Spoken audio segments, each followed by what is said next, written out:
les petites bêtes, je suis super excitée. On lance officiellement, dès ce mercredi 1er février, le défi Adieu les dépenses, on vide la dépense.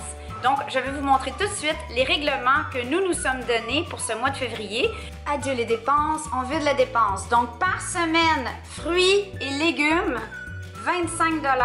Ça sera pas facile pour une famille de 4. Il va falloir acheter ce qui est en vente et ce qui est local. Du chou, des choses comme ça. Produits laitiers, 35 $. Écoutez, juste en lait, on dépasse 20 $ à 25 $. Donc, ça laisse un 10 $ pour un fromage peut-être par semaine. Des œufs, on a 10 $.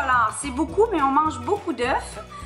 Et la catégorie zut, ben ça, c'est si vraiment, là, il y a quelque chose que j'avais pas prévu, genre on manque de café, on a le droit à 10 $ par semaine. Ça fait un total de 80 $. Ce qu'il faut savoir, c'est qu'une famille typique de 4 dépense en moyenne 800 $ par mois en épicerie. Donc, c'est vraiment une grosse économie. Mais surtout, le but de l'exercice, c'est de vider qu'est-ce qu'on a déjà, de manger ce qu'on a à la maison, de se forcer un peu au lieu d'y aller avec nos envies du matin, d'utiliser ce que j'ai ici plutôt que de que ça se perde au congélateur.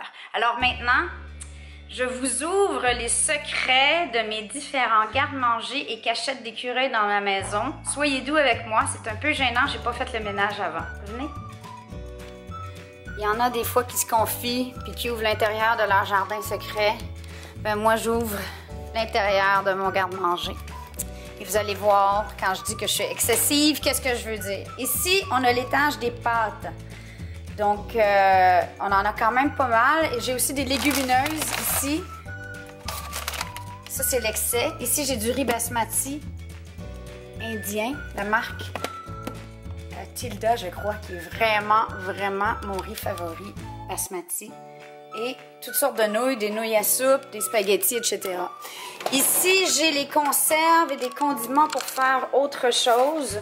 Donc, un mélange de toutes sortes d'affaires. Donc, mélange à jambalaya que j'avais acheté aux États-Unis, des huîtres fumées, du thon, des sauces, des condiments, etc. Donc, je m'attends à ce qu'il en reste encore un peu de ça. L'étage qui va vous démontrer qu'on pourrait très bien aussi manger pendant un mois sans rien acheter, c'est cet étage-ci qui est ce que j'appelle les grains. Donc, bon, évidemment, il y a des modes, hein? Donc là, on lit les magazines, on se dit « Oh mon Dieu, il faut que j'essaye ça! » Donc là, j'ai du quinoa. Ça, c'est un de mes sacs de quinoa. Ici, j'ai du tapioca, j'ai ramené du Brésil, du riz noir, du riz ordinaire, toutes mes légumineuses. Donc, on peut faire du chili en masse, riz à risotto, millet décortiqué. My God, qu'est-ce qu'on fait avec du millet décortiqué, les amis? Dites-moi donc, dites-moi donc. Couscous, sarrasin blanc. Pourquoi j'ai acheté ça, moi, dans la vie? Je sais pas. Ici, j'ai des graines de chanvre pour mettre dans le gruau, je crois. Encore du quinoa, encore des bines, encore des fèves, encore des fèves, encore des fèves, encore des fèves, des pois chiches. Ici, du blé vert concassé, du friquet. Je fais des super belles boulettes végé avec ça. Bon, ça c'est plus l'étage à collation pour les enfants, puis des trucs jus, etc. pour l'école, des crackers. Il y a ça qu'il va falloir que je cuisine, des Hush Puppy. Hein? Ça c'est le genre d'affaires que j'achète sur un coup de tête, puis finalement je cuisine jamais. Puis effectivement, il est expiré. Fait qu'il était peut-être temps que je le fasse. C'est sûr qu'il est encore bon, mais il va falloir le sentir pour savoir. Ici, encore là, des étages à céréales, jus et snacks. Et là, ça devient encore plus fou. Je vais vous montrer ce bac-là. Ça, c'est mon bac à chinoiserie. Hein? Ça, c'est toutes les fois où je fais des trucs asiatiques. Donc, des champignons, du piment coréen, de la bonite. J'ai même des piments mexicains, mais ça, j'ai une autre grosse boîte pleine de piments mexicains. Des vermicelles de riz de toutes sortes, des algues pour faire des sushis. Bon, comme vous voyez, je suis pas madame organisée, là, mais il y a de quoi cuisiner chinois pour un petit bout de temps. Puis ça, c'est sans parler des condiments qu'il y a au frigo. Ici, j'ai l'étage à pâtisserie, je dirais. Donc, j'ai multiples sortes de farine. Une chose qui est très importante pour durer un mois sans faire l'épicerie, c'est un sac de chocolat que j'adore, chocolat noir. J'ai du sucre en marge, j'ai différentes types de farine, mais ça, c'est pas tout ce que j'ai de farine. J'achète la farine en grosses poches de 10 livres. Donc, j'en ai dans le garage. Il y a de quoi faire des muffins et des biscuits en masse. Puis ça, c'est un des étages qu'il faut manger parce que l'année passée, j'en ai jeté beaucoup parce que ça rancit les grains, les farines, surtout de blé entier. On dit qu'on apprend à connaître quelqu'un en allant regarder dans son frigo. Alors, vous allez me connaître beaucoup mieux dans 1, 2, 3 secondes. Mon frigo, il y a beaucoup de condiments. Donc, j'ai beaucoup de sortes de moutarde, beaucoup de sortes de sauces, des trucs, des chinoiseries encore, des sauces épicées. Je suis fanat de sauces épicées. Encore là, beaucoup de sortes de trucs plus pour cuisiner, mais qui se mangent pas nécessairement comme ça. Par contre, j'ai mon kimchi. Et moi, je pourrais facilement me nourrir pendant une semaine entière de riz et kimchi. Et encore là, dans le fond, ici, j'ai beaucoup de condiments coréens, des olives, des sauces. Une chose qui est absolument nécessaire pour moi pour cuisiner sans acheter pendant un mois, ça serait ça. Un bloc de feta qui est énorme. Ça se conserve très longtemps. J'en ai toujours au frigo. Donc, lui, il expire en 23 décembre 2017. Donc, vous voyez, c'est bon vraiment longtemps, soit 1 an. Et sinon, ben, j'ai déjà des légumes que j'avais achetés cette semaine, mais on a une exception sur les légumes, on a le droit d'en acheter. Et j'ai beaucoup aussi, beaucoup, des fromages. Bon, ici, j'ai du gruyère, j'ai de la raclette, j'ai toutes sortes de fromages, faire des grilled cheese, mon gros bloc de parmesan que je garde comme ça avec un essuie-tout dans un sac qui se referme en plastique. Je trouve que ça se conserve vraiment longtemps comme ça. Bon, pour notre petit côté français, on a déjà du fromage, heureusement, parce qu'un mois sans acheter de fromage. Mais, comme vous avez vu, on a le droit à des produits laitiers, mais en petite quantité. Et voilà, c'est mon frigo. Espace congélo numéro 1, celui de la cuisine. Là, j'ai vraiment plus des trucs que j'utilise plus fréquemment pour cuisiner. Des beurres maniés. J'ai de l'ail dans le fond. J'ai des bleuets congelés du Québec sauvage. J'ai des saucisses à hot dog pour les feux de camp. Bon, ici, j'ai des filets de poisson. Toutes sortes de légumes congelés. Là, ça, je sais même pas ce que c'est. Des edamame qui doivent être complètement givrés. Je sais pas si je vais être capable de les utiliser. Des restants de pain. Des tortillas. Ouh, periogis. Ça, tout le monde aime ça chez nous, les periogis. Je les fais pas moi-même, je l'admets, pas encore. Un jour peut-être. Et des purées de légumes pour fiston qui aiment encore manger des légumes en purée. Maintenant, je vous amène voir le deuxième frigidaire et le deuxième congélateur. Je sais, c'est gênant. Dans le garage. Dans le frigidaire, en fait, ici, c'est vraiment encore là, plus pour entreposer ce qui est lait, jus, œufs et encore multiples condiments et chinoiseries. J'ai mon levain ici. Bloup, bloup, bloup, bloup, bloup. J'en ai beaucoup. Qui veut du levain? J'en donne, là. Gratuit, avec amour. Et c'est quoi ça? Ouh, du chorizo portugais. Ça, là, pour un mois, ça fait partie des mosses que moi, j'ai toujours dans mon frigidaire ou mon congélateur. J'en mets dans les soupes, j'en mets dans les omelettes, j'en fais frire, j'en mets en salade. Ça donne énormément de goût. Donc, à toujours avoir. Maintenant, petit congélateur du frigidaire du garage. Ici, j'ai du beurre en masse, donc je vais être bonne pour un mois. 1, 2, 3, 4, 5. J'ai des plats préparés que j'avais déjà faits. Ici, on a des caillos qui sont en fait des tripes espagnoles. C'est super bon.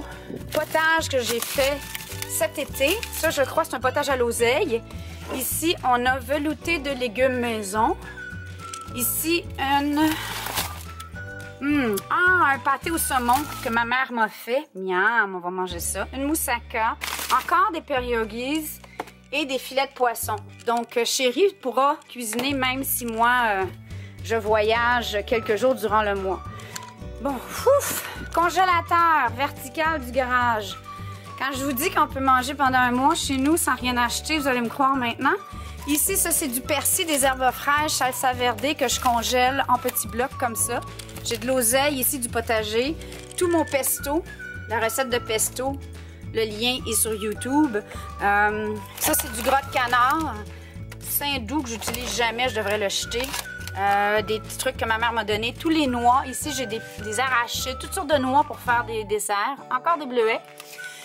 Ici, c'est le côté droit, c'est tous les poissons. Donc, j'ai de la morue et du maquereau qui me vient de mon beau-père. J'ai des truites sous vide ici. Oh mon Dieu. De ce côté-ci, moi, j'ai les légumes que j'ai mis sous vide. Donc, on voit ici des poblano, des tomates confites. Bon, tout ça, j'ai des recettes déjà sur YouTube. Fait que là, vous avez la preuve que je le fais pour de vrai dans la vie, là. J'ai des jalapenos dans le fond, là. Donc, ça, c'est tous mes légumes sous vide que je prépare en fin de saison. On est rendu presque au mois de février. Il est le temps qu'on les mange. J'ai des petites baguettes que j'achète comme ça chez Costco. Ici, j'ai la sobrasada espagnole qu'on a faite avec le beau-père. Ça aussi, c'est super bon. C'est comme un chorizo, mais frais. Ça s'étend comme des cretons. J'ai des bouillons ici, poulet, canard. Et ici, on tombe dans les viandes. Donc là, j'ai du chevreuil, j'ai carré de chevreuil. Ça, c'est de la culotte encore, du bacon. Ouf, le fiston va être content parce que sans bacon, un mois, ça serait long. Ici, j'ai des confits de canard. Il y a 4 cuisses confites de canard dans ce plat-là. Super bon, j'ai hâte de le manger. Encore la viande. En arrière, là, j'ai du gras de canard, donc je pourrais faire des petites patates confites, certainement. Donc encore là, chevreuil carré, viande à fondue chinoise. Des bouillons, des sauces à spaghetti. Wouhou, je savais pas qu'il m'en restait.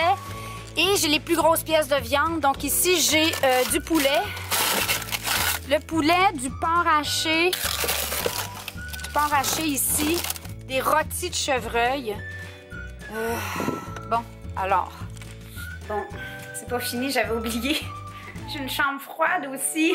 Ah oui. Allez, je vous montre ça. Tada! Donc, chambre froide très rudimentaire, mais qui fait vraiment la job. Ça se trouve être en dessous de notre escalier de maison, donc c'est très froid. Il fait... Ah, voilà. Ben quand même, 8 degrés Celsius, mais il faut dire qu'il fait doux. J'ai tous mes pots à conserve que j'entrepose ici. Le vin qu'on n'entrepose pas, mais qu'on boit, clairement. Tous mes extras d'huile, donc huile d'olive, etc. J'ai des biscuits à chien, il faudrait peut-être que je les donne. Hein? J'ai plus de chien depuis 2 ans. Allô, Manon? Donc, coulis de tomates, sirop d'érable en masse. Des trucs à préparer que j'avais acheté en vente chez Williams Sonoma, donc une base pour chili, une base de short rib à essayer et tester. Des bouillons de chevreuil, des bouillons de volaille. Ça, c'est du ketchup vert. Salsa verde, qui est de la salsa mexicaine. Oh, je me suis pas encore remis du Mexique. Ici, des plats que ma mère m'a préparés. Sauce boulette, saucisse, Francesca, c'est ma maman. Ça, c'est un autre plat de ma maman. Des haricots verts marinés que moi, je fais en fin de saison. C'est super bon. Ça se mange comme ça, c'est santé. Je prends ça de Bloody Mary. Ici, là-bas, j'ai des bêtes. Ah, des bêtes, des petites bêtes. Il y a une drôle de couleur, hein? C'est quoi la date? Oh, octobre 2007. C'est les betteraves de ma mère. Ça sera peut-être temps que j'y mange, hein? Betteraves 2007, mais voyons. Ah, ça, c'est de la confiture de raisin. Des oignons, des échalotes françaises, une grosse poche de sel de mer de Guérande. Ah, j'ai des œufs de fumée ici aussi. Des herbes salées, il me reste un pot. Maman, je vais en avoir besoin, je me rendrai pas. C'est tellement bon, des herbes salées. Alors, c'est ça. On a fait le tour de toutes mes petites cachettes de nourriture que j'ai dans la maison. Je vous ai rien caché. En fait, je crois pas. Tout le mois de février sur Facebook, je vais mettre les recettes que je vais cuisiner. Si j'ai besoin d'inspiration, suivez-moi parce que ça se pourrait que le matin, je dise « Bon gang, là, qu'est-ce que je fais avec la viande hachée et des pommes de terre aujourd'hui? J'ai besoin d'aide, je suis un peu tannée. » Alors, ça serait le fun qu'on se bâtisse une petite communauté puis qu'on se donne des suggestions de repas à cuisiner et de quoi faire avec ce qu'on a dans notre garde-manger. En fait, les meilleures recettes souvent prennent 3, 4, 5, 6 ingrédients sans plus. Je suis sûre qu'on va bien s'en sortir. Et les règlements, on a passé au travers déjà. Donc, bonne semaine. En fait, bon mois de février. On se suit sur Facebook, on se suit sur Instagram. Je vous aime. Et n'oubliez pas de nous envoyer des petits commentaires en dessous avec des suggestions. Maintenant, vous avez vu tout ce que j'ai dans la maison. Envoyez-moi des recettes.